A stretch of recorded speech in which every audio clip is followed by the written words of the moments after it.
माधव कुंज बिहारी जय राधा माधव कुंज बिहारी।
हरे कृष्णा।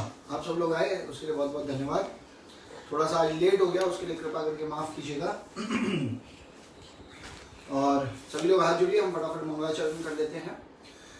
ओम ज्ञानदीमिरन्दस्य ज्ञानाञ्जनशलाकया चक्षुरुमिलितं येन तस्मै श्रीगुरुवे नमः। श्रीचैतन्यमनोभीष्टं स्थापितं येन भूतले स्वयं रूपा करोमीयं ददाति स्वपदान्तिकं वन्देऽहं श्रीगुरुं श्रीयुतापदकमलं श्रीगुरुं वैष्णवांश श्रीरूपां सागरजातं सगण रघुनाथान्वितं तं सजीवं साद्वैतं सार्वभूतं परिजनसहितं श्रीकृष्णचैतन्यदेवं श्रीराधा कृष्णपादान् सगण ललिता श्रीविशाखान्वितांश हे कृष्ण करुणा सिंधु दीनबंधु जगतपते गोपेश गोपीकांत राधाकांत नमस्ते तप्त कांचन गौरांगे श्री राधे वृंदावनेश्वरी विषयमानुसुते देवी प्रणमामि हरिप्रिय वंशकल्पतरुभ्यश्च कृपासिन्धुभ्यैव च पतितानां पावनेभ्यो वैष्णवेभ्यो नमो नमः। जय श्री कृष्ण चैतन्य प्रभु नित्यानंद श्री अद्वैत गदाधर शिवासादि गौरवृंद।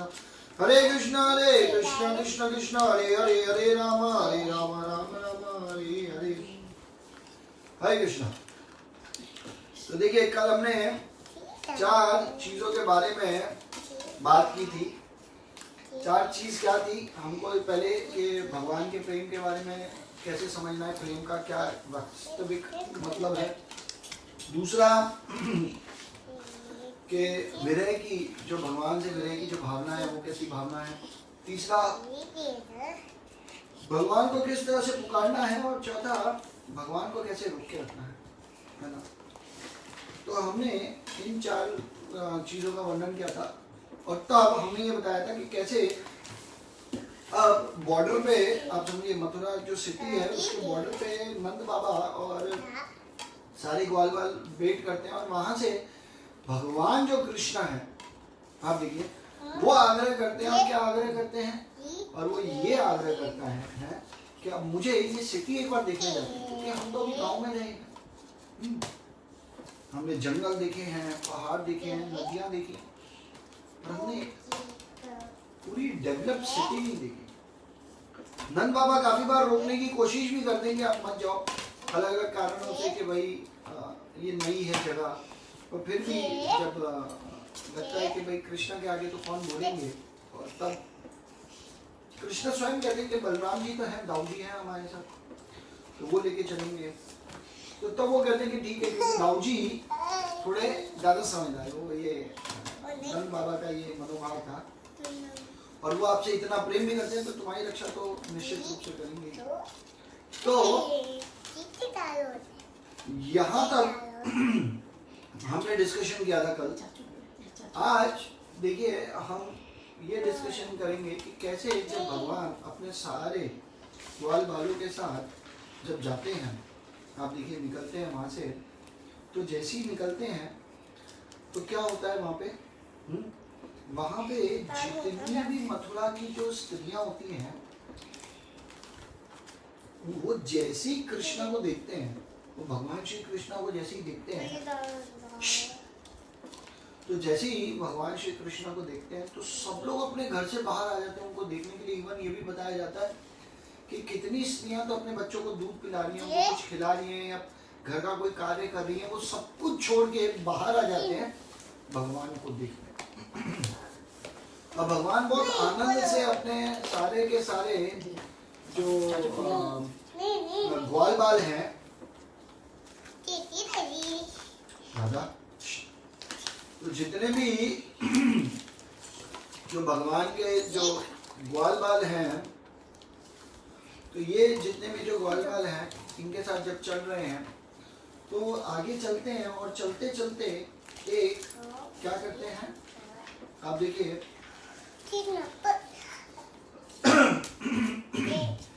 जैसे ही आगे चलते हैं तो आगे चलते हैं और इतने में इनको एक धोबी दिखता है। हाँ, जब ये धोबी इनको दिखता है तो ये क्या करते हैं, इस धोबी को देख के, क्योंकि ये कपड़े लेके जा रहे हैं, बहुत सुंदर कपड़े होते हैं, तो जैसे ही ये कपड़ों को देखते हैं ये भगवान श्री कृष्ण कहते हैं धोबी को कि हे धोबी, आपके पास तो बहुत सुंदर सुंदर कपड़े होंगे, हमें कुछ कपड़े दे दो। इस तरह से वो रिक्वेस्ट करते हैं और कहते हैं कि मुझे मेरे जो भ्राताश्री हैं दाऊ, तो दाऊ के लिए, मेरे लिए और साथ ही साथ जो मेरे सखागण हैं इन सबके लिए कुछ कपड़े आप दे दीजिए। इसमें से। तो जैसे ही वो सुनते हैं तो तुरंत ये जो धोबी होते हैं वो इतने गुस्से में आ जाते हैं। वो कहते हैं अरे मूर्ख बालक, तुम्हें पता है तुम क्या मांग रहे हो? अरे ये सारे कपड़े कंस के हैं और तुम्हारी हिम्मत कैसी हुई कंस के कपड़ों को मांगने की। आप देखिए, और सारे वहां पे जो नगरवासी है, मथुरावासी है, वो सब सुन रहे हैं। और जैसे ही वो सुनते हैं तो तुरंत, तो जैसे ही वो ये सुनते हैं तब क्या होता है कि जैसे ही देखते हैं कि ये इतनी बदतमीजी से बात कर रहे हैं, और भगवान भी देखते हैं, तो इतने एक सेकंड में क्या देखते हैं कि भगवान अपने एक हाथ से उनको सिर्फ टच करते हैं और उस जो धोबी है उसकी जो गर्दन है से उनका जो सिर है वो बिल्कुल अलग होके गिर पड़ता है। आप देखिए खून खून बह रहा होता है। हाँ, तो तब आचार्य बहुत महत्वपूर्ण एक बात बताते हैं। इस जगह बताते कि हमारी स्थिति भी इस धोबी जैसी है। कैसे? क्योंकि हम सब भी भगवान के पास जाना नहीं चाहते, भगवान की सेवा नहीं करना चाहते, भगवान के लिए कुछ देना नहीं चाहते। आप देखिए क्यों नहीं कर रहे ये चीज। जब ये चीज नहीं कर रहे, क्यों नहीं कर रहे? क्योंकि हम सबको है ना, ये जो भौतिक जगत का जो ऑपुलेंस है वो इस प्रकार का है। इस भौतिक जगत का जो ऑपुलेंस है कि लोगों को लगता है ये मेरे लिए परमानेंट है, ये हमेशा मेरे साथ रहेगा। अब देखिए, और इस अहंकार में व्यक्ति को ये लगता है कि मैं को भगवान की क्या जरूरत है, मुझे भगवान की इस समय क्या जरूरत क्या है। जैसे कितने लोग, मुझे अभी याद है, मेरे एक मित्र हुआ करते थे, उनको मैंने बोला कि भाई थोड़ा सा भगवान का नाम लिया करो, थोड़ा जप किया करो। तो उन्होंने बोला देख भाई ये तो भाई अपने इंटरेस्ट की बात है, तुम्हें उसमें इंटरेस्ट है, मेरे को अलग चीज में इंटरेस्ट है। इम्पोर्टेंट है, इंटरेस्ट सबका अलग अलग है और जिसको जो इंटरेस्ट है उसको उस कार्य में करना चाहिए। आप देखिए सिंपल। और तब उन्होंने कहा कि भाई मेरे पास देखिए सब कुछ है, मेरे को किसी चीज की जरूरत नहीं है कि मेरे को अलग से भगवान के पास जाके कुछ मांगना है। तो देखिए किस तरह की मनोवृत्तियां हैं लोगों की। हाँ, उनको लगता है कि भगवान के पास मुझे जाने की जरूरत ही क्या है, जबकि व्यक्ति ये भूल गया कि वो खुद आया कहां से, जो आत्मा है वो आई कहां से। हम लोगों को लगता है कि इस जगत की जो चीजें वो हमारी रक्षा कर सकती है। जैसे इस धोबी को ये लग रहा था कि क्योंकि मैं कंस का धोबी हूं तो कंस मुझे बचा लेगा, पर कंस कैसे बचा सकता है जबकि वो खुद अपना जो जीवन है, उनकी रातों की नींद खो गई। जब आप देखिए उनको पता चला कि कृष्ण ही है जो उनका वध करने वाला। तो इसी प्रकार से इस जगत में, भौतिक जगत में कौन रोक सकता है भगवान को उनकी शक्ति को कार्य करने से। पर हम लोग को लगता है कि हम बच जाएंगे, कुछ अच्छा स्टैंडर्ड मेंटेन कर लेंगे सोसाइटी में, कुछ अच्छा धन संग्रह कर लेंगे, इस जगत में थोड़ा सा हष्ट पुष्ट हो जाएंगे। जैसे आजकल लोग करते ना, हम ये मना नहीं करें कि हम मत कीजिए, पर इससे इतना अटैच मत हो जाइए कि भगवान को छोड़ दे। जैसे जिम जाना, बॉडी को फिट रखना, व्यक्ति सोचता है यही सबसे सर्वश्रेष्ठ है, अगर ये कर लिया तो जीवन आनंद है। ऐसा नहीं है, क्योंकि देखिए 4 चीज में तो हमको पकड़ ही रखा है, जन्म मृत्यु जरा और व्याधि। जन्म मृत्यु, जरा मतलब बुढ़ापा और व्याधि मतलब बीमारी। इनसे तो हम कभी छूट ही नहीं सकते। आप देखिए किसी भी रूप में हम इनसे छूट ही नहीं सकते, पर हमको लगता है ये सारी चीजें, इस जगत की जो चीजें हैं ये मेरा रक्षण कर लेंगी। इस जगत में सिवाय भगवान और उनके नाम के कोई रक्षा नहीं है, क्योंकि अल्टीमेटली कोई अमरता का वरदान लेके नहीं आया है इस जगत में। और जब भगवान उनका जो गर्दन काट रहे हैं उसका क्या मतलब है? भगवान ये कहते हैं कि मेरे आगे कौन इस तरह से टिक सकता है। और दूसरा आचार्य एक और पॉइंट बताते हैं कि देखिए उन्होंने भगवान से बातें कैसे की, किस तरह से एकदम रूडली, बदतमीजी से बात की। भगवान को ये बात बिल्कुल पसंद नहीं आई। तो लोग कुछ सोच पाते, कुछ रिएक्ट कर पाते, उतनी देर में तो उसका गला ही भगवान ने काट दिया अपने से हाथों से मार के। आप देखिए, तो इसीलिए हर एक भक्त की और हर एक व्यक्ति के संसार में ये बहुत बड़ी ड्यूटी है कि हमको दो चीज का ध्यान रखना है। एक, हमारी बोली कैसी है, और दूसरी, हमारी बोली से किसी व्यक्ति को ठेस ना पहुंचाए, क्योंकि भगवान को ये चीज बिल्कुल पसंद नहीं है। और जो समझदार व्यक्ति होता है वही ऐसा होता है।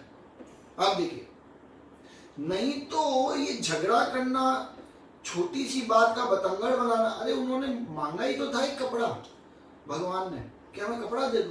तुमको लगता तो तुम प्रेम से कह सकते थे कि देखिए ये सब मेरे हाथ में नहीं है ना, मेरे को उनको देना पड़ेगा। कुछ भी कह के प्रेम से बात करते, बदतमीज कैसे हो गए आप? ये जो आपके शब्द है इतने कटु कैसे हो गए? तो आचार्य बताते हैं कि कटु कब होता है व्यक्ति, उसकी जो वाणी है उसमें कठोरता, कटुता, जो जहर की तरह, मतलब अग्नि के प्रकार जलाने जैसी और जहर के जैसी, मृत्यु जैसी बातें, जो मृत्यु के बराबर की है बातें, ये क्यों लगती हैं? उसके पीछे का कारण क्या है? जब व्यक्ति को ये लगता है कि मेरे पीछे कोई खड़ा है या मैं अपने बलबूते सब कर लूंगा, पर व्यक्ति ये भूल जाता है कि मृत्यु आएगी ही आएगी। इस जगत में कौन ये बता सकता है, कौन ये कह सकता है कि मेरी मृत्यु कभी नहीं आएगी? देखिए, दो तरह की बात है।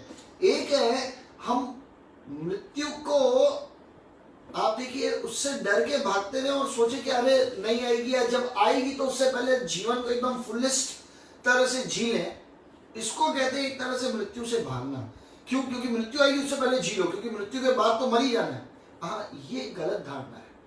और दूसरा है उसके सामने कि मृत्यु पे विजय प्राप्त करना है। कैसे विजय प्राप्त करना है? कि अगर मृत्यु आएगी तो हमें डर कहाँ है? कौन डर रहा है? आप देखिए, किसी प्रकार से हमें कोई डर नहीं, क्योंकि हमने ऑलरेडी प्रिपरेशन कर ली है उसके लिए। तो इंटेलिजेंट व्यक्ति कौन है? जो प्रिपरेशन कर लेता है। और आप देखना, जो इंटेलिजेंट व्यक्ति होगा ना, उसके अंदर विनम्रता अपने आप झलक के बाहर आएगी। उसके लिए कोई प्रैक्टिस करने की जरूरत नहीं है। पर अगर व्यक्ति इंटेलिजेंट नहीं है तो ही वो कटुता वाली बात करता है। और भगवान के साथ उन्होंने, देखिए, इस धोबी ने इतनी कटु वचन का उपयोग किया, जिसके कारण क्या हुआ कि भगवान ने उसे तुरंत मृत्यु दंड दे दिया। मतलब कोई लोग सोच भी नहीं पाए, इतनी देर में तो गला कट गया। आप देखिए, इसीलिए बहुत ध्यान देना चाहिए कि हमारी वाणी कैसी है। और भगवान मांग रहे हैं, उनके भक्त कुछ मांग रहे हैं, आपको अगर नहीं देना है प्रेम से मना कीजिए। आप कोई चीज नहीं कर पा रहे, सेवा नहीं कर पा रहे, कुछ नहीं कर, उसको प्रेम से कुछ बताइए। उसमें धोखाधड़ी, झूठ बोलना, उल्लू बनाना, एकदम रूडली बात करना, एकदम हम कहते हैं ना जिसे लेमैन लैंग्वेज में एकदम बदतमीजी से बात करना, ये कार्य कभी नहीं करना चाहिए व्यक्ति को। हर स्थिति में व्यक्ति को सभ्य रहना चाहिए, क्योंकि एक चीज याद रखना है हर व्यक्ति को, हमारे जो कर्म है ना वो नोट होते हैं। ये मैं पहले भी बहुत बार बता चुका हूँ। इसीलिए ये चीज याद रखना है हमें, क्या हमारे हर एक कर्म काउंट होंगे, और जिसके कारण हमें दुख भोगना पड़ता है। हमारे जीवन में जो भी दुख है वो हमारे खुद के कर्मों का फल है। कोई हमको ना तो दुख दे सकता है, ना हमारे साथ कोई गलत कर सकता है। हमने ही कोई पिछले जन्मों में या इस जन्म में ऐसा कोई कार्य किया है जिसका फल है, क्योंकि जैसा बीज बोएंगे वैसा ही तो फल मिलेगा। आप देखिए, तो इसीलिए ये जो धोबी वाली कथा है, इस धोबी वाली कथा से ये समझना चाहिए कि पहली बात, भगवान मांगते ही उनसे हैं जिनके पास सक्षमता है। तो ये कभी नहीं समझना चाहिए कि हमारे अंदर सक्षमता नहीं है। आप देखिए, और दूसरा, झूठ और उल्लू बना के कार्य नहीं करना चाहिए। हम अपने ऊपर तो बहुत खर्चा कर ले और भगवान के नाम पे हमेशा कंगाल है। आप देखिए, जैसे मैं आपको एक बात बताता हूँ, ये मेरे साथ प्रैक्टिकली एक बार हुआ था। मैं एक जगह गया तो कुछ लोगों ने बताया कि भैया हम तो देखिए समाज सेवी हैं, मतलब मैं नाम नहीं लूंगा उस संस्था का। उन्होंने कहा देखिए हम तो इतना महान काम कर रहे हैं, हम लोगों को आंखों का ऑपरेशन करते हैं, हृदय का ऑपरेशन फ्री करवाते हैं, हम लोगों के लिए इतनी इतनी चीज़ें कर रहे हैं, बहुत सारी चीज़ें हम लोग समाज के सेवा का काम करते हैं। आप लोग क्या करते हैं? खाली ये बुक किताब और ये पेन लेके बैठ जाते हैं या शास्त्रों का अध्ययन करते हैं, लोगों को कहते हैं जप कीजिए और भगवान का नाम लीजिए। इसकी क्या जरूरत है? आप लोग ये सब कीजिए, इससे बढ़कर क्या बात है? आप देखिए, एक ये किसी ने मेरे को किसी ने सवाल किया, इसका जवाब मैं दूंगा। एक और सवाल ये किया कि आप लोग कैसे हो यार भगवान के भक्त हो? हाँ, आप लोग तो भगवान के भक्त हो, तो आपको तो भगवान से ज्यादा मानवता के बारे में सोच के अपना जो पूरा शरीर है इसको दान कर देना चाहिए। इसको जलाते क्यों? उसको ये क्यों करते हो? उसको वो क्यों करते हो? आप तो सब जगह फैलाओ, सबको कहो कि भाई मृत्यु के बाद जो पूरा शरीर है उसको दान कर दो, जिससे लोगों को आंखें मिल जाए, अंदर का हृदय मिल जाए, किडनी मिल जाए, आप देखिए लिवर मिल जाए, किसी की हड्डियां आड़ी टेढ़ी हो तो आपके में से हड्डियां लेके लोगों को लगा ले, तो पूरा शरीर ही दान करवाओ। तो दो एकदम अलग बात है ना। अब मैंने उनको पहले वाले को ये जवाब दिया, आप समझिए अच्छे से। मैं कहा देखिए, आंखें आप ठीक करते हैं, पर आंखों से देखना क्या है वो हम सिखाते हैं कि आंखों में करुणा होनी चाहिए, ना कि काम वासना होनी चाहिए। आप देखिए, ये भक्ति जीवन सिखाती है। अगर आपके पास आंखें हैं और उनके अंदर सिर्फ काम वासना है और आप गलत नजरों से लोगों को देख रहे हो या ईर्ष्या की दृष्टि से लोगों को देख रहे हो, तो ऐसी आंखें होते हुए भी फायदा क्या है आंखों का? आपके पास हृदय है पर वो हृदय में प्रेम ही नहीं है और सिर्फ लालच से भरा पड़ा है। आप देखिए, या वो हृदय सिर्फ अपनी फायदे की सोचता है, उसके कारण दूसरा भली नर्क में गिरे। आप देखिए, जीवन में फ्रॉड का मतलब क्या है? व्यक्ति फ्रॉड क्यों करता है? फ्रॉड का मतलब है तुम्हारा पैसा भी मेरे पास आ जाए, उसके बाद तुम्हारा जो भले तुम दुख के मर जाओ या तुम बर्बाद हो जाओ या जो हो जाओ, मेरे को चलेगा, मैं सुखी रहना चाहिए। यही हुआ ना फ्रॉड का मतलब। तो कैसा हृदय है ये? और जो भक्त होता है, देखिए भक्त जो होता है वो धीरे धीरे इस लेवल पे आ जाता है कि वो एक दिन इस स्तर पे आता है कि नहीं है, मेरा हृदय में मैं किसी के साथ फ्रॉड नहीं करूंगा, मैं हृदय से बातें करूंगा, ना कि लोगों से मीठी मीठी बात करके अपना काम निकलवा के उनको खड्डे में डाल। आप देखिए, तो मैंने उनको ये जवाब दिया कि हृदय में जो प्रेम है ना वो डालते हम लोग हैं, ऐसा है।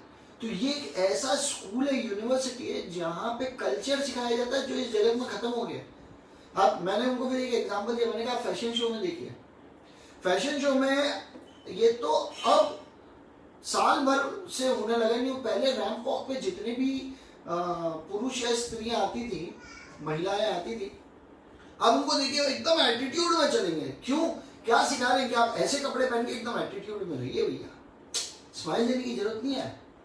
तो आप देखिए, बड़ी अच्छी, आप अगर कहीं जाते हो और आप जोर से हंसते हो, तो आज का इतना मूर्ख समाज है कि आपके हंसने में भी उनको आश्चर्य लगता है, कितना जोर से हंसता है, थोड़ा सा स्माइल ही दे दो। इसलिए आजकल के कुछ लोग क्या करते हैं, थोड़ा सा स्माइल देते हैं और खत्म कहानी।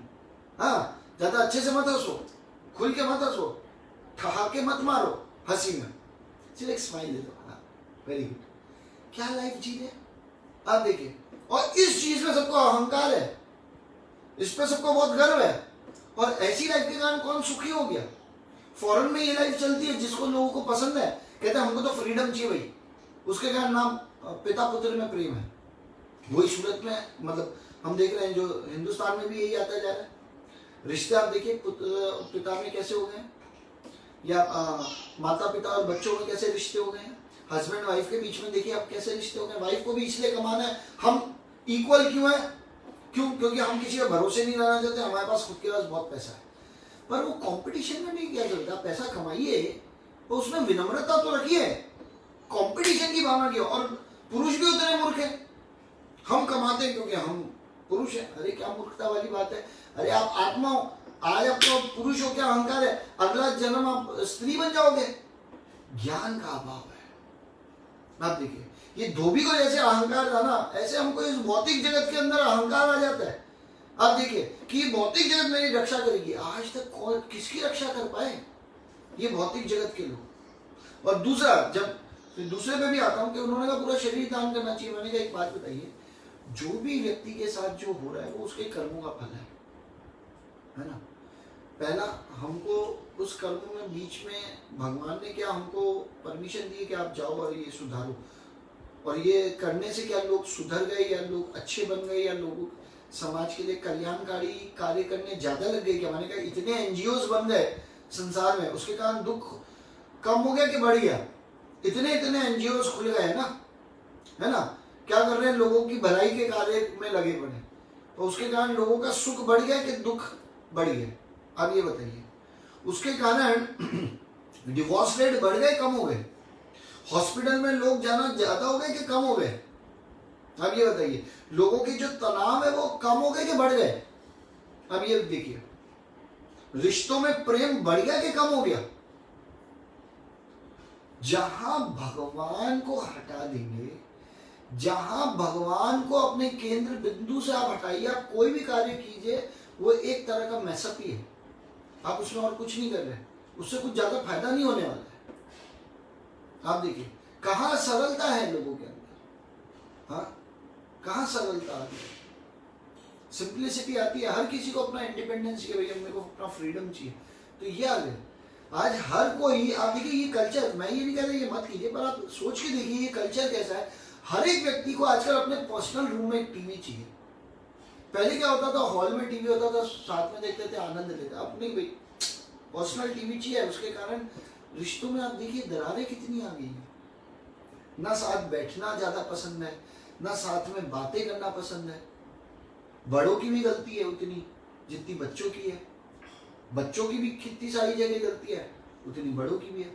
व्रत आश्रम देखिए इतने बढ़ते जा रहे हैं इस जगत में। ये सब क्यों हो रहा है? कभी ये चीज समझा हमने? क्योंकि हम भी ये जो व्यक्ति हैं इन जैसे हो गए। और दूसरा, मैं उस टॉपिक को लेके फिर आगे चलते हैं हम कथा में, नहीं तो ये टीचिंग्स में बहुत सारा निकल जाएगा टाइम। तो एक वो जो जिन्होंने मेरे को कहा कि आप डोनेशन करवाइए शरीर, तो मैंने कहा पहला कि भाई हमको ये जो समाज मतलब जो कार्य जो है ना, जो कर्मों का जो कार्य है, उसके बीच में हस्तक्षेप करने के लिए भगवान ने हमको परमिशन नहीं दी। उस व्यक्ति के साथ जो भी हो रहा है वो उसके कर्मों का फल है, पर इसका मतलब ये नहीं हम तड़पता हुआ देख के करुणा ना दिखाएं।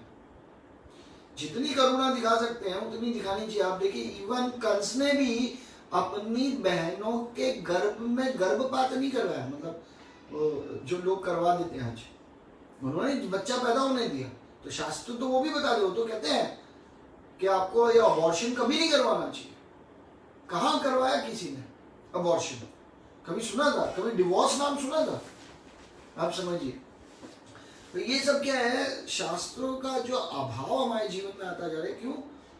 उसके भी बहुत कारण है, क्योंकि कुछ लोग जेन्युइनली फ्रॉड होते हैं, साधु भी, है ना। और यंगस्टर्स को ये है कि भैया हम एक फ्री बर्ड बन के रहना चाहते हैं, जो भी हमारी बातें चलती रहेंगी। तो एक कारण ये है। दूसरा कारण ये है कि आप अपना अंग दान दे दो तो नेक्स्ट बर्थ में आपके भी अंग वो आएंगे ही नहीं। समझो मैंने अपनी आंखें दे दी तो नेक्स्ट बर्थ तो होगा ना, क्योंकि मैं तो आत्मा हूँ, किसकी परमिशन से दी? तो नेक्स्ट बर्थ में हमारी भी आंखें नहीं आएंगी। या दूसरा और तीसरा पॉइंट है कि हमने उसे आंखें दे दी, चलो हो सकता है कि वो कोई ना माने इस बात को, चलो मान लेते हैं, अब मत मानिए। दो आगे के जो पॉइंट है उसको मत मानिए कि भाई हम प्रकृति में हस्तक्षेप क्यों करें, मत मानिए। चलिए इसको हम उसको जो दे रहे हैं तो अगले बार में हम अंधे पैदा होंगे, मत मानिए इसको, ये भी चलेगा। पर हमने उसे आंखें दिया, उन आंखों से वो जो गलत कार्य करेगा तो उसका फल हमें मिलेगा कि नहीं मिलेगा? आपसे भी इतना होता है, क्योंकि हमने शक्ति दी उसको वो कार्य करने के लिए, और उस शक्ति से अगर वो गलत कार्य कर रहा है तो उसका फल किसको मिलेगा? शक्ति हमने दी ना। आप देखिए शक्ति हमने दी और हम देख सकते हैं वर्ल्ड में। तो ये चीज ध्यान रखना बहुत जरूरी है। और ये धोबी से आचार्य हमको यही समझाना चाह रहे हैं। क्या समझाना चाह रहे हैं आचार्य? हमको यही चीज एकदम ग्राउंड रूटेड भी हमको ये समझना चाहिए है कि आचार्य हमको समझना चाहिए कि भगवान के सामने अहंकार किसी का टिका नहीं आज तक। वो मुंह के बली गिरा है या गला कट के ही गिरा है, कोई टिक नहीं पाया। इसीलिए ना कभी हमको रूड होना चाहिए जीवन में, ना हमें जीवन में किसी के प्रति कोई ईर्ष्या रखनी चाहिए या ये सोचना चाहिए ये भौतिक जगत मुझे बचा लेगा इसलिए मेरे को भगवान की जरूरत नहीं। ये मनोभाव कभी नहीं होना चाहिए। आप देखिए, ठीक है। तो ये चीज होती है। और जैसे उनका गला काटते हैं भगवान अपने हाथों से ही, आप सोचिए हाथों से काटते हैं तो उनकी पोटली गिर जाती है और उनके साथ के जितने भी और वो जो धोबी होते हैं वो सब भाग जाते हैं डर के मारे। तब भगवान उनसे कपड़े निकालते हैं, जो अच्छे अच्छे होते हैं वो खुद पहन लेते हैं, दाऊजी पहन लेते हैं, सखा पहन लेते हैं, बहुत सुंदर दिखते हैं भगवान। तो आचार्य एक और चीज बताते हैं कि देखिए भगवान तुरंत वृंदावन छोड़े तो अपना रूप भी मथुरा में आके तुरंत चेंज कर लेते। वो वृंदावन के मूड में नहीं रहते, उस समय वो मथुरा के मूड में आ गए, तुरंत मूड चेंज, है ना। भगवान तुरंत अपने आप को चेंज कर लेते हैं, वो मथुरा के मूड में आ जाते हैं और तब उस तरह के कपड़े पहन के वो वहां से आगे बढ़ते हैं। और जैसे ही आगे बढ़ते हैं तो एक वीवर, जिसको सिलाई करने वाला आप कह लीजिए व्यक्ति, उनको मिलते हैं और वो भगवान को देखते हैं तो इतने खुश होते हैं, तो वो अपने घर से ही रंग बिरंगी कुछ सिलाई करी हुई कुछ अच्छी अच्छी चीजें लाते हैं, वो भगवान को और पहनाते हैं, जिससे वो कपड़े और सुशोभित दिखने लगते हैं। तो तब भगवान उनको प्रेम से कहते हैं कि मैं तुम्हें आशीर्वाद देता हूँ, तुमने मुझे सजाया है इसलिए मैं तुम्हें आशीर्वाद देता हूँ कि तुम मुक्त हो जाओगे, ये जन्म मृत्यु के चक्कर से मुक्त हो जाओगे। अब देखिए भगवान तुरंत आशीर्वाद देते। सिर्फ इतना छोटा सा कार्य भी कोई व्यक्ति भगवान के लिए करता है तो भगवान देखिए प्रसन्न होके उनको जो उनका दुख है उससे तुरंत तार देते हैं। इसी प्रकार से हमें ये समझना चाहिए कि अगर हम कुछ भी भगवान के लिए करेंगे वो सब काउंट होगा। जैसे कर्म सारे काउंट होते हैं तो ऐसे ही भगवान के प्रति जो भी सेवाएं की जाती है वो भी काउंट होती है। तो इसलिए ये चीज याद रखनी चाहिए हमें कि हमें भगवान के लिए कुछ ना कुछ करना चाहिए। जैसे वो मुक्त हो गया तो एक दिन हम भी मुक्त हो जाएंगे। किन चीजों से मुक्त हो जाएंगे? हम मुक्त हो जाएंगे इस जगत के रोज के कलेशों से। और क्या मिल जाएगा मुक्ति में? भगवान का प्रेम। यही तो लक्ष्य है इस जगत का, पर समझने के लिए तैयार नहीं है इस जगत में कि हम यहाँ आए क्यों हैं। इस जगत में भगवान का प्रेम प्राप्त करने आए, मनुष्य जीवन ही इसलिए मिला है। पर जो भी है, कहने का तात्पर्य है कि इस तरह से फिर भगवान और आगे चलते हैं तो इतने में वो क्या देखते हैं कि एक गार्डलैंड वाले को क्या बोलेंगे, एक फूल वाला, एक जो मालाएं बनाता है भगवान की, वो उनका नाम होता है सुदामा। तो ये रोज फूल बनाते थे, मालाएं बनाते थे, तो भगवान इनके घर के अंदर घुस जाते हैं। आप देखिए इवन अक्रूर जी बोल बोल के थक गए, उनके चरणों में गिर गए और बोला कि प्लीज अपने चरण में घर पे लेके आइए। भगवान तब उनके घर में नहीं गए और जैसे ही उन्होंने क्या देखा, उन्होंने देखा कि जैसे ही सुदामा का घर देखा भगवान तुरंत घुस गए। क्यों? क्योंकि सुदामा जब से उन्होंने सीखा था माला बनाना, फूलों की माला बनाना जब से सीखा था, तब से वो भगवान का स्मरण करके भगवान के आनंद के लिए और भगवान के लिए ही सिर्फ माला बना रहे थे इतने समय से, और कोई दूसरा उनका उद्देश्य ही नहीं था। आप देखिए कोई दूसरा उद्देश्य नहीं था।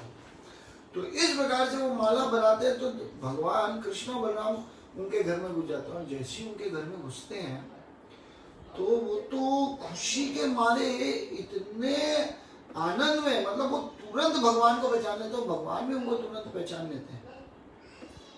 और तब वो इधर उधर भागते, कहते क्या करूं, एक तो घर एकदम छोटा सा, गरीब से थे, एकदम छोटा घर है, कहाँ जाए, कोई ज्यादा कोई सुविधा नहीं है, कुछ नहीं है। तो तुरंत पहले खड़े होते हैं और एक जगह को साफ करते हैं और भगवान को कहते प्लीज आप पहले यहाँ बैठो। वहां बैठते हैं, फिर अंदर भागते हैं, समझिए छोटा ही घर है, और तो अंदर जाते हैं और वहां से कोई करची या ऐसा कुछ लेके आते हैं, छोटा सा कुछ सामान, उसमें पानी भर के लाते हैं और भगवान के सबसे पहले पाँव धुलवाते हैं। और पाँव धुलवा के आते हैं और इतने खुश हो जाते हैं और भगवान इतने आनंद के साथ नाचते गाते हैं।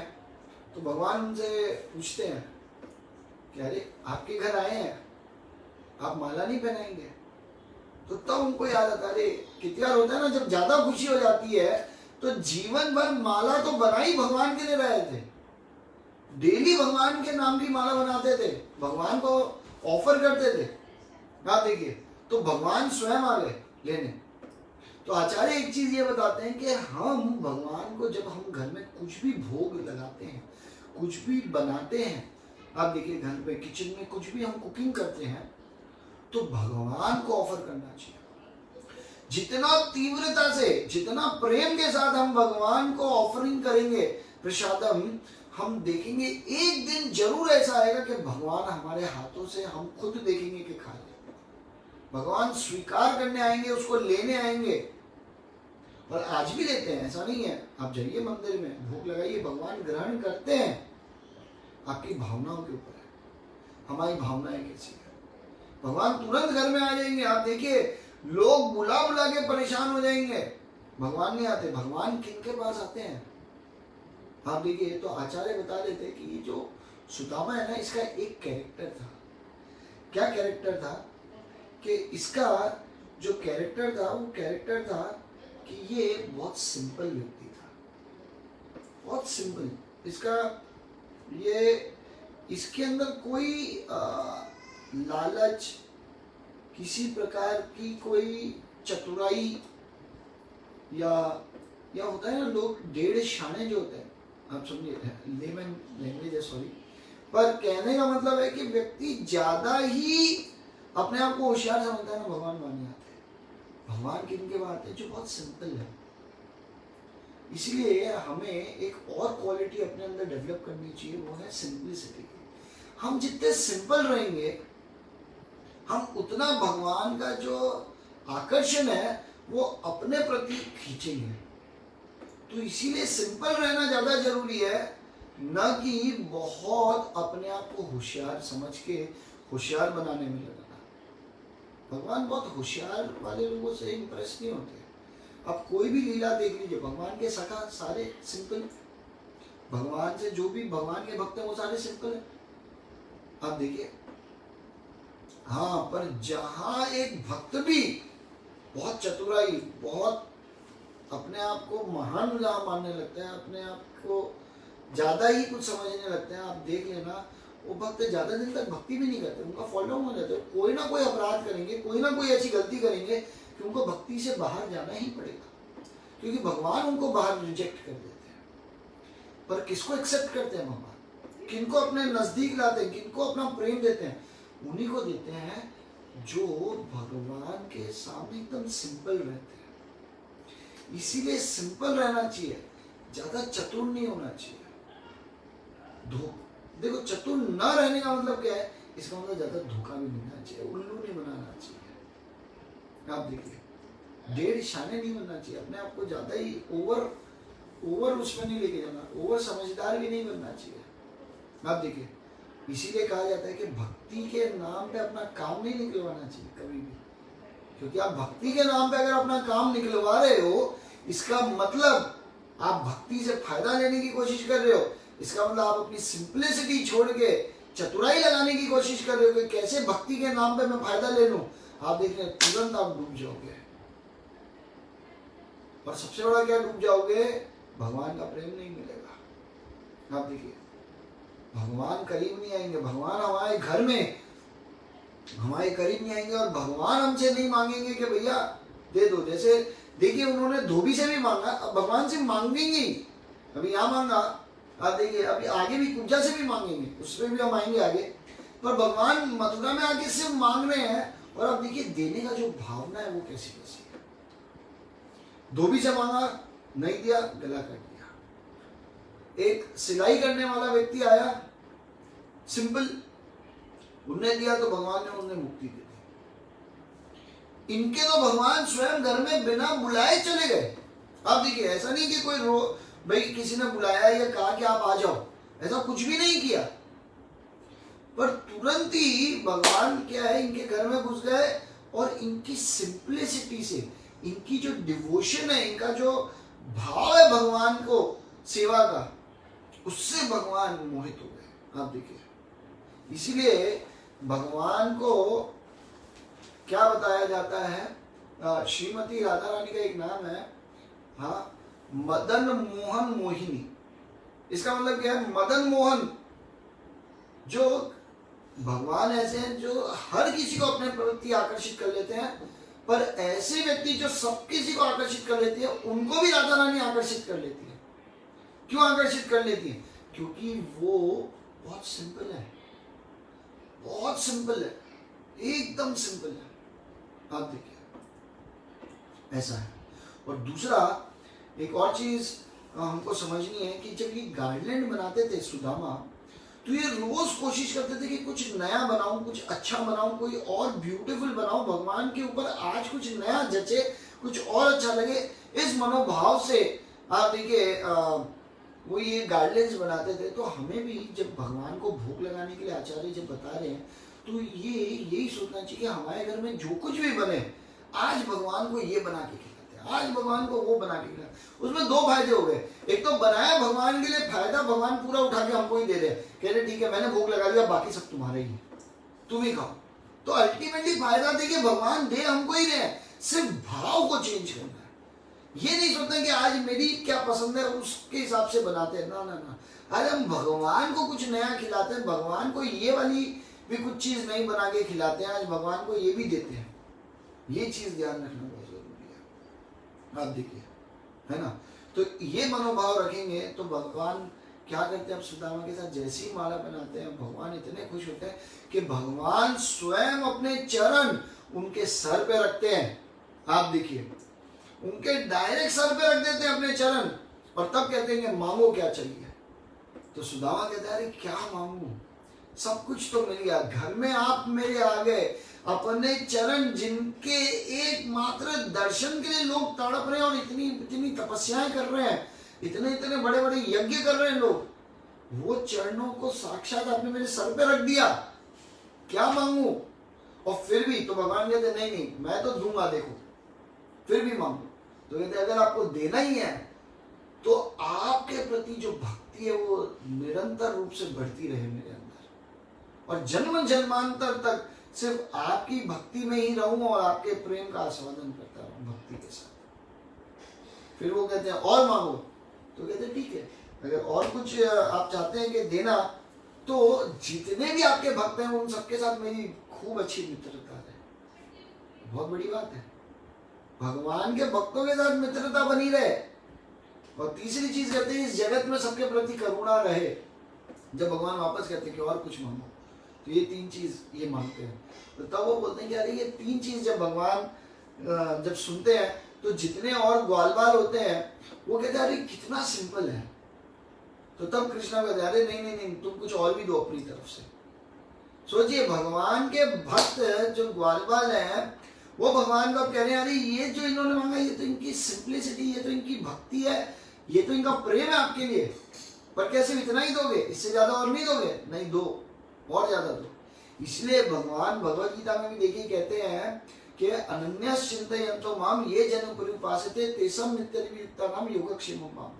भगवान साफ साफ साफ कहते हैं कि देखिए जो अनन्य भाव से निरंतर रूप से मेरी दिव्य भक्ति में, मैंने दिव्य चिंतन में लगा रहता है, उसकी जो भी आवश्यकताएं होती हैं उसे मैं पूरी करता हूँ, और जो कुछ है उसकी वजह से रक्षा भी करता हूँ। आप देखिए भगवान ने बोला है भगवद गीता में 9वें अध्याय का 22वां श्लोक है, आप लोग चाहें तो देख सकते हैं। आप देखिए, तो इसी प्रकार से देखिए भगवान के भक्त कहते नहीं और भी कुछ दो, तो तब भगवान कहते कि ठीक है मैं तुम्हें आशीर्वाद देता हूँ कि तुम्हारे पास समृद्धि, आयु, बल, यश, कीर्ति, ये और सिद्धि सब बढ़ती है। और फाइनली क्या बोलते हैं, सिद्धि का मतलब है तुम निरंतर मेरे धाम में रहोगे और मेरा जीवन भर स्मरण करते रहोगे। इससे बढ़कर कुछ और चाहिए क्या? क्या चाहिए? कितना पैसा चाहिए? मिल गया इनको। कितना यश चाहिए? कितनी कीर्ति चाहिए? आयु कितनी बड़ी चाहिए? सब तो दे दिया भगवान ने। इस भौतिक जगत में लोग इन्हीं चीज के पीछे तो भाग रहे हैं, और भगवान ने ये दे दी। देखिए इस सुदामा को, और तब वो उनके दंडवत करते हैं भगवान को, और भगवान वहां से खड़े होकर जाने लगते हैं। जैसे ही जाने आते हैं तो सब जगह भीड़ लग जाती है, क्योंकि सब लोगों को समझ में आता है कि जिसने सिर्फ एक हाथ मार के एक धोबी का गला काट दिया, जिस एक सिलाई वाले ने उनको कोई कपड़ा कुछ पहनाया, उसको मुक्ति दे दी, सुदामा के घर जाके उनको इतने इतने वरदान दे दिए, अब तो हम समझ गए कि यही हमारा उद्धार करेंगे और कंस का यही वध करेंगे। और भगवान इतने सुंदर लग रहे हैं, आप देखिए इतने सुंदर कपड़े, इतना अच्छा जो टेलर ने और कपड़ों को और सजा दिया, कुछ अच्छी अच्छी चीजें पहना के, और माला जो पहनाई वो सर से लेके गले तक, इतनी बड़ी बड़ी माला है पहन के जब भगवान निकले, इतने सुंदर लग रहे हैं, इतने सुंदर कि पूरे जितने मथुरावासी वो सब बाहर आके भगवान को देखना चाह रहे हैं, उनके दर्शन करना चाह रहे हैं। आप देखिए, और इतने दर्शन में फिर भगवान देखते हैं अरे भाई ये तो एकदम भीड़ भाड़ हो गया, चलना मुश्किल हो गया, तो तुरंत कहीं एक गली से निकल के और दूसरी मेन रोड पे आते हैं। ऐसे ऐसे करते हैं तो एक देखते हैं कि एक स्त्री है, ये स्त्री चुपचाप घूंघट एकदम आंखों से भी नीचे डाल के और झुक के जा रही है, जिसके हाथ में सोने की थाली है, उसमें कुछ कटोरियां पड़ी हैं, उसमें चंदन कपूर वगैरह वगैरह कुमकुम ये सब लगा हुआ है। आप देखिए ये सब पड़ा है ना, और वो चुपचाप झुक के जा रही है सीधी सीधी। तो तब भगवान उनको रोकते हैं कि इधर, तो रोकते कैसे हैं, इधर आओ तो बुलाते हैं, पर उनके सामने जाके खड़े हो जाते हैं, एग्जैक्ट सामने खड़े हो जाते हैं, और जैसे ही सामने खड़े हो जाते हैं तो वो रुक जाती है। तो पूछते हैं कि आप कौन हो? तो वो एकदम मतलब इस तरह से आश्चर्य करती है कि पहली बार किसी ने मुझसे पूछा है। क्यों? क्योंकि वो उनका जो अंग था वो 3 तरह से टेढ़ा था।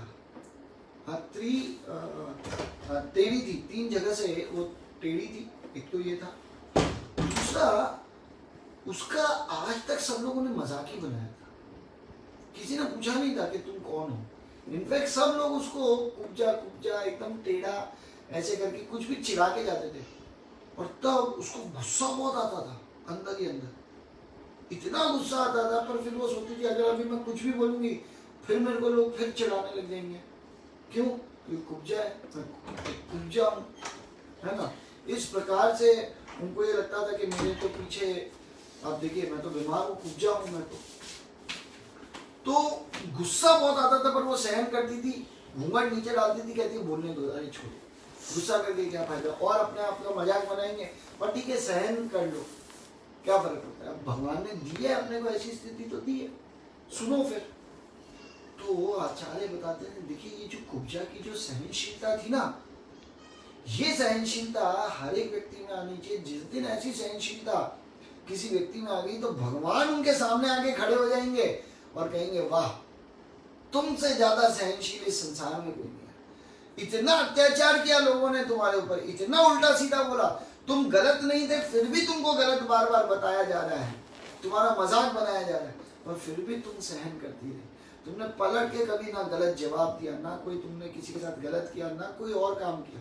बुरा जरूर लगता था, गुस्सा आता था कि ऐसा क्यों कर रहे हैं, पर ठीक है तुमने सिर्फ अंदर ही अंदर रख के उसको सहन किया। क्या बात है। ये भक्तों की ये महानता होती है, वो ये जानते कि देखिए सामने वाले को देख के अगर हम भी वैसे हो गए तो उसमें और मुझ में फर्क क्या रहा। ये बात ध्यान हमेशा रखनी चाहिए भक्तों को, कि किसी ने हमारे साथ गलत व्यवहार कर लिया और हमने भी उसके साथ वैसा ही गलत व्यवहार कर दिया, तो हमें और उसमें फर्क ही कितना है। इसका मतलब तो हम भी वैसे ही हो गए। पर जो सहन करता है, आप देखिए वो भगवान के नजरों में महान, और इसीलिए कुब्जा के सामने भगवान आ गए। और तब कैसे पुकारते हैं भगवान, कहते ओ सुंदरी। तो तब कुब्जा को और आश्चर्य होता है कि अरे सुंदरी बोल रहे हैं, लोग मजाक बनाते हैं मेरा और आप सुंदरी करके पुकार रहे हो।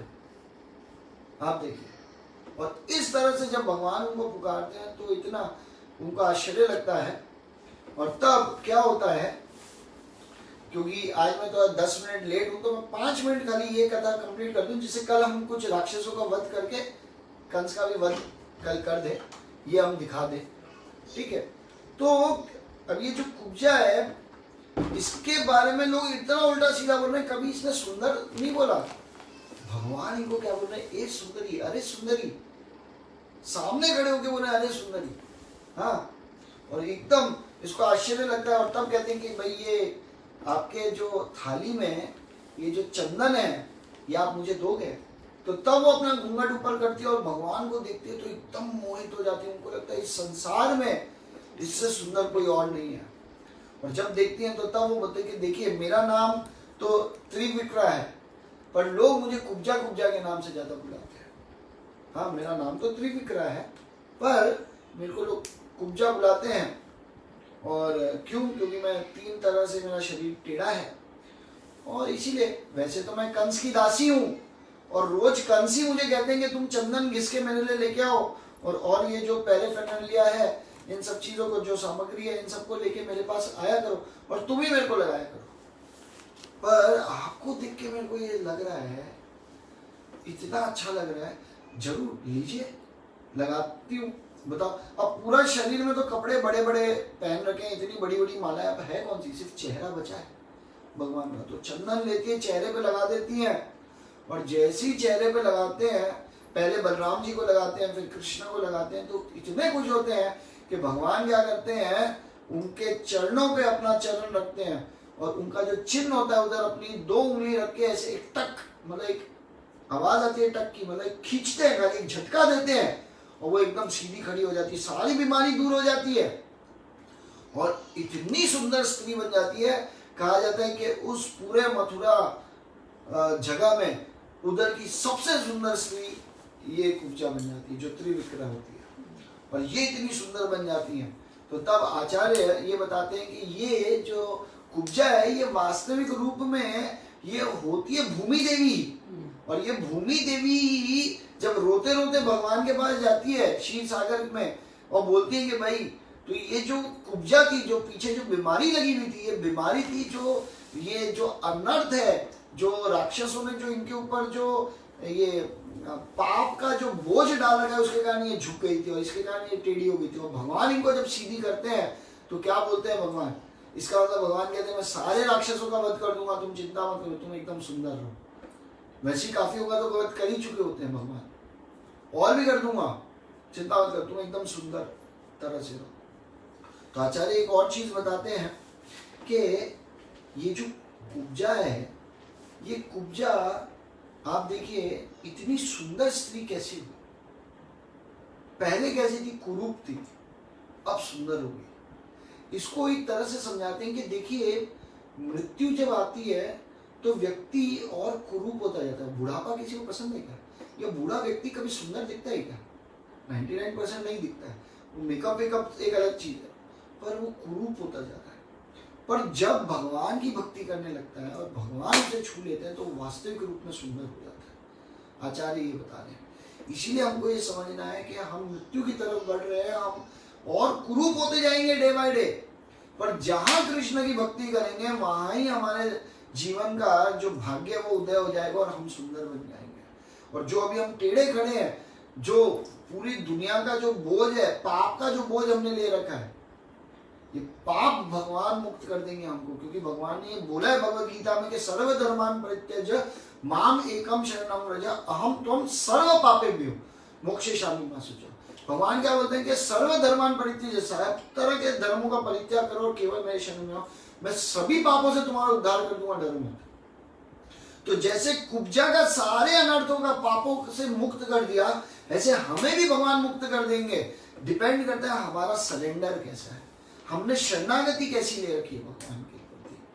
आज भी जब शरणागति लिए रखी है तो आज भी हमको थोड़ा थोड़ा माया, थोड़ा थोड़ा भगवान ऐसा चाहिए, या पूर्ण रूप से आज भी हमको भगवान अच्छे लगते हैं, ये समझना बहुत जरूरी है। और जिस दिन ये समझ जाएंगे उस दिन हम देख लेंगे कि हम भगवान के नजरों में सुंदर हो जाएंगे, भले जगत कैसा भी सोचे हमारे बारे में। आप देखिए, तो ये चीज ध्यान रखना बहुत जरूरी है। और सहनशीलता के बारे में जो हमने बात की वो करनी बहुत जरूरी है, क्योंकि अगर वो नहीं होगी तो भगवान रिजेक्ट कर देंगे।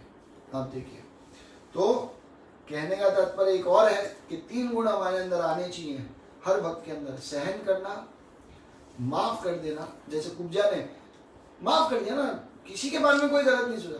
और तीसरा, वो भूले ही, उसने कहा मेरा कार्य, मेरे को कंस के पास वो चंदन को लेके जाना है, रोज घिस के मैं वहां जाऊंगी, छोड़ो, क्या फर्क पड़ता है। और फिर भूल जाना किसने क्या किया नहीं किया, तुरंत भूल जाना।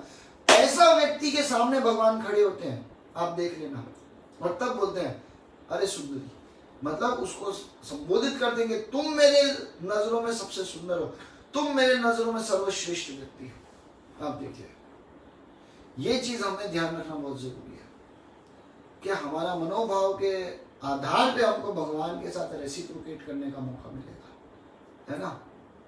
तो इसीलिए ये चीज़ ध्यान रखना जरूरी है कि सहन करना, माफ़ कर देना और भूल जाना। तो मेरे को लगता है आज की कथा को हम यहीं विराम देते हैं। कल हम कंस का वध कर ही देंगे और आशा करते हैं आज की कथा भी आप लोग को अच्छी लगी होगी और आप सब लोग इस तरह से आते हैं उसके लिए बहुत बहुत धन्यवाद। कल हम मिलते हैं, है ना, इसी समय पे। Thank you so much. Hare Krishna.